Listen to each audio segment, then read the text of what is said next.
për ndërtimin e zonës industriale të mbrojtjes në Jahoc të Gjakovës. Me miratimin e saj hapim rrugë në teren ndërtimit të fabrikës së municioneve, të parës së llojit të saj në Republikën e Pavarur, që do t'i shërbejë ushtrisë sonë, do të arrisë sigurinë tonë dhe do t'i ngrisë edhe më tej kapacitetet tona mbrojtëse.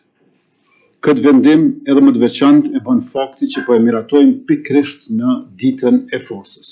Ndërtimi i kësaj fabrike, për të cilën tashmë kemi kontratën nënshkruar me prodhuesin turk MKE, do të përfundojë brenda vitit të ardhshëm. Municionet e para nga kjo fabrikë do të dalin në fundin e vitit 2026. Përveç fabrikës së municionit, kjo zonë industriale do të shërbejë edhe për investitorë të tjerë, me të cilët jemi në kontakt dhe do të prodhojnë lloje të ndryshme të produkteve ushtarake, dronët ushtarak dhe civil made in Kosovë.